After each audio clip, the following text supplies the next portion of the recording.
Le BIM. Alors tout d'abord une définition du BIM. Le BIM, ça vient de l'anglais Building Information Modeling, qui se traduit par modélisation des informations ou des données du bâtiment. Il est difficile de trouver une définition du BIM qui soit acceptée par tous, chacun sa culture, chacun a sa façon de voir les choses, et en particulier le BIM. Le BIM, c'est surtout des méthodes de travail, c'est un processus. Voilà. Et donc c'est des méthodes de travail et une maquette numérique paramétrique 3D en 3 dimensions qui contient des données intelligentes et structurées. Le BIM, c'est le partage d'informations fiables tout au long de la durée de vie du bâtiment ou d'infrastructure, de leur conception jusqu'à leur démolition. Donc du projet, des études, jusqu'à la démolition, je dirais plutôt déconstruction. Voilà. La maquette numérique, quant à elle, est une représentation digitale des caractéristiques physiques et fonctionnelles de ce bâtiment ou de ses infrastructures. Pour schématiser, la maquette numérique, c'est comme un tableau Excel, mais un tableau Excel en 3 dimensions, qui correspondrait au bâtiment en lui-même, et donc chaque élément, chaque vis, chaque élément d'une fenêtre, enfin, tout ça aurait un code barre. Voilà. Et tout ça, c'est la maquette numérique. Le BIM, c'est souvent assimilé à un logiciel ou à une technologie.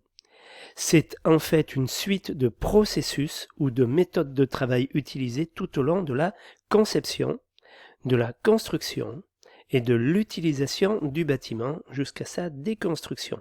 Donc le BIM, ce n'est pas un logiciel. Attention, c'est une méthode de travail, c'est un processus, une suite de processus. Le BIM définit qui fait quoi, comment et à quel moment. Voilà, donc on peut représenter ça comme le cercle qui est ici.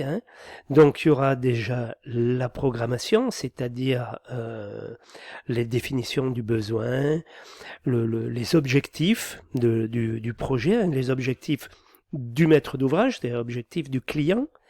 Ensuite, on va concevoir et faire l'esquisse, donc on va voir. Je vous expliquerai le rôle du BIM en phase esquisse, puis on va dire jusqu'au projet. Il va y avoir des analyses qu'on va joindre tout ça avec une documentation sur la maquette. La maquette renseignera chaque élément du bâtiment. On va fabriquer les matériaux, on va construire le bâtiment. On va construire par rapport à des méthodes et puis avec une certaine logistique. On va exploiter le bâtiment et l'entretenir, donc la maintenance. Et après, on va le démolir ou le déconstruire plutôt. Et puis éventuellement le rénover. Voilà, le BIM, il a à voir à chacune de ces phases-là.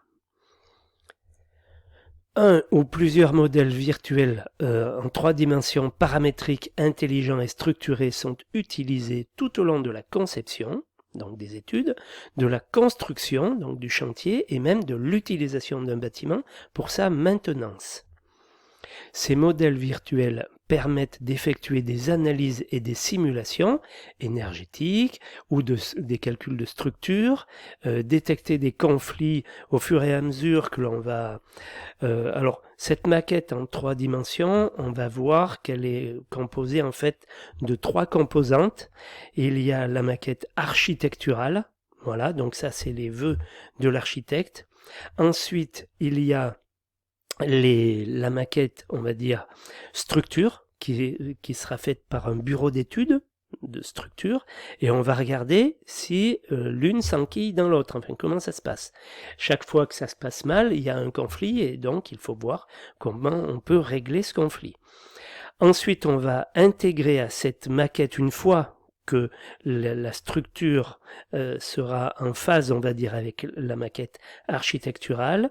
On va donc intégrer la maquette électricité plomberie, la MEP, et de la même manière, on va vérifier que tout ça s'enquille sans qu'il y ait de conflit. Voilà, le rôle aussi de la maquette 3D, c'est de limiter au maximum les modifications en cours de chantier qui sont sujets de perte de temps, comment j'allais dire, d'agacement au niveau des corps d'état entre eux, enfin voilà.